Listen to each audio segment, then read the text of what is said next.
Arithmetic mean ए और B का क्या होगा, वो होगा a प्लस बी बाय 2। वो कह रहा है ये जो एक्सप्रेशन है वो a और b के अर्थमेटिक मीन के बराबर है।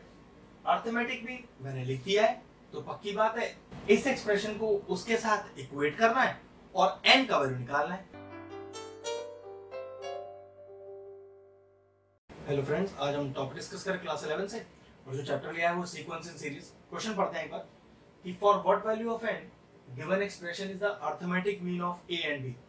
अब इस चैप्टर का थोड़ा नॉलेज है और थोड़ा बहुत जानते हैं तो समझ सकते हैं कि दो नंबर अगर आपको गिवन है तो उसका अर्थमेटिक मीन क्या हो सकता है। तो पक्की बात है, तो अर्थमेटिक मीन a और b का क्या होगा, वो होगा a प्लस बी बाय 2। वो कह रहा है ये जो एक्सप्रेशन है वो a और b के अर्थमेटिक मीन के बराबर है। अर्थमेटिक मीन मैंने लिख दिया है, तो पक्की बात है इस एक्सप्रेशन को उसके साथ इक्वेट करना है और n का वैल्यू निकालना है। क्वेश्चन में लिखा है ना कि for what value of n। तो चलिए स्टार्ट करते हैं। ये जो एक्सप्रेशन है a की power n plus 1 plus b की power n plus 1 whole upon a की पावर n प्लस b की पावर n, ये किसके बराबर है, a और b के अर्थमेटिक मीन के। जो एक्चुअल में क्या लिखा जा सकता है directly, a plus B by 2। अगर क्वेश्चन ये अराइज हो कि सर आपको तो याद है कि अर्थमेटिक मीन a और b का क्या होता है, मुझे तो नहीं पता, तो कैसे निकालूं। तो देखो बड़ा आसान तरीका है। मान लेते हैं कि a b c ये तीन नंबर AP में है, तो इनका कॉमन डिफरेंस क्या होगा। देखो b minus A is equal to C minus B, भाई ये तो होता है कॉमन डिफरेंस। तो देखो यहां से क्या पता चला, जरा दोनों भी एक तरफ करना, ये माइनस का भी इधर लाओ, एक भी पहले से है, 2b is equal to minus का a उधर ले जाओ तो c प्लस a, तो b का वैल्यू क्या हो गया, c प्लस a बाय 2। मतलब अगर आपके पास तीन नंबर है a b c तो अर्थमेटिक मीन क्या हुआ, क्योंकि हमने कॉमन डिफरेंस अभी निकाल के दिखाया, b बराबर a प्लस सी बाय 2। मतलब मिडल टर्म जो होती है वो फर्स्ट टर्म और थर्ड टर्म के सम डिवाइडेड बाय 2 के बराबर होती है।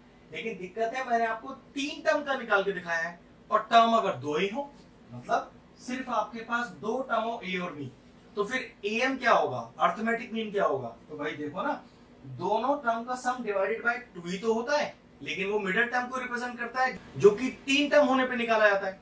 लेकिन अगर टर्म दो ही हो तो अर्थमेटिक मीन क्या होगा, नियम अभी भी वही रहेगा, दोनों टर्म का सम डिवाइडेड बाय 2। बस ये ध्यान रखना है, तीन टर्म हो तो b बराबर a प्लस सी बाय 2, लेकिन टर्म ही दो रह जाए तो अर्थमेटिक मीन डायरेक्टली दोनों टर्म का सम डिवाइडेड बाय 2। क्योंकि आपके पास सिर्फ दो ही टर्म थी, तो देखो अर्थमेटिक मीन मैंने दोनों का सम डिवाइडेड बाय 2 लिखा है, ये कंसेप्ट था इसका। अब क्रॉस मल्टीप्लाई करते हैं, तो चलो 2 से मल्टीप्लाई करो, तो 2 इंटू ए की power n plus 1 plus b की पावर n प्लस 1, और ये वाला टर्म इससे मल्टीप्लाई करो is equal to a plus b, और इंटू में क्या आ जाएगा, a की पावर n प्लस b की पावर n। थोड़ा कैलकुलेशन ध्यान से देखिएगा क्योंकि कैलकुलेशन थोड़ा सा डिफिकल्ट है। यहाँ मल्टीप्लाई करना है 2 इंटू ए की पावर n प्लस 1, फिर मल्टीप्लाई कीजिए 2 इंटू b की पावर n प्लस 1। अब जरा मल्टीप्लिकेशन में ध्यान देना, a को मल्टीप्लाई करना है a की पावर n से, तो चलो पहले लिख लेते हैं, अगले स्टेप पे लिखूंगा। a को मल्टीप्लाई करना है a की पावर n से, फिर a को मल्टीप्लाई करना है b की पावर n से, फिर b को मल्टीप्लाई करना है a की पावर n से, और फिर b को मल्टीप्लाई करना है b की पावर n से। अभी सिर्फ मैंने मल्टीप्लिकेशन करके लिख दिया है, प्रॉपर स्टेप इस स्टेप पे डालता हूं। चलो कितना आ गया, 2 इंटू ए की power n plus 1, 2 into B की पावर n प्लस 1। अब जरा ध्यान से देखो, बेस सेम है और बीच में इंटू है, तो एक्सपोनेंट का नियम कहता है पावर जोड़ दो। अब ए पे कितनी पावर है, 1 है, ये कितना हो जाएगा, ए की पावर n प्लस 1। इन दोनों में कोई चेंज नहीं आना क्योंकि बेस ही डिफरेंट है, प्लस b इंटू ए की पावर n, और यहाँ देखिए डायरेक्ट फिर से बेस सेम है, बीच में इंटू, तो पावर इसकी भी आप ऐड कर देंगे जैसे आपने इसकी की थी अभी।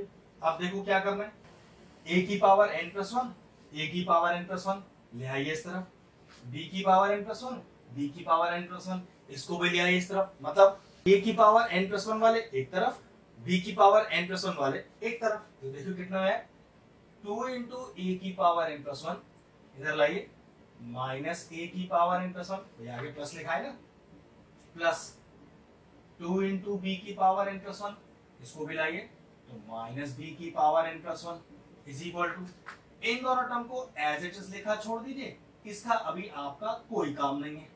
अगले स्टेप पर देखिए 2a की power n plus 1 minus a की पावर n प्लस 1, तो कितना आ जाएगा, ये आ जाएगा a की पावर n प्लस 1, 2b की power n plus 1 minus b की पावर n प्लस 1, तो प्लस b की power n plus 1 is equal to, RHS में कोई चेंजेस नहीं करने, इसको बिल्कुल एज इट इज आप कॉपी कर दो।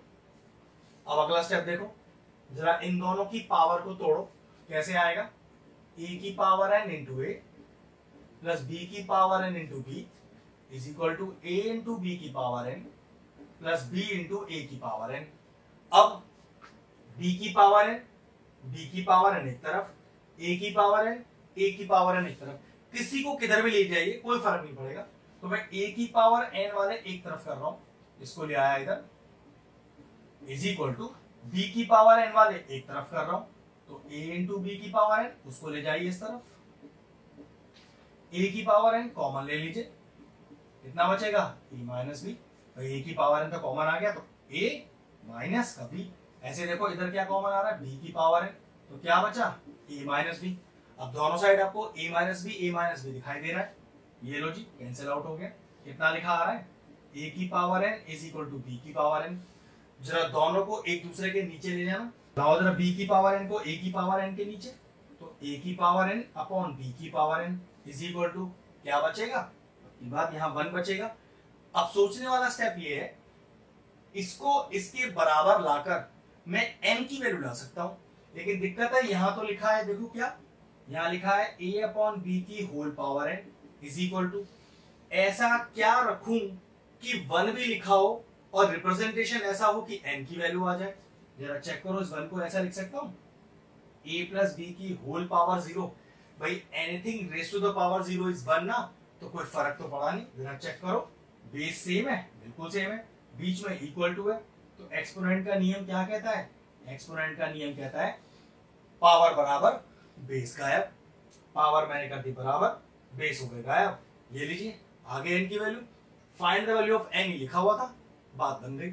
अगर आप इस तरह के इंटरेस्टिंग वीडियोस और देखना चाहते हैं तो हमारे चैनल की प्लेलिस्ट में जाएं एंड सीक्वेंस एंड सीरीज की सेपरेट प्लेलिस्ट बनी हुई है, उसको जाके चेक कर सकते हैं। वो प्लेलिस्ट मैं एंड स्क्रीन में भी डाल दूंगा और चैप्टर्स की प्लेलिस्ट के साथ उन्हें भी जाकर चेक कर लीजिएगा। ये क्वेश्चन फिनिश हुआ, वीडियो फिनिश करते हैं।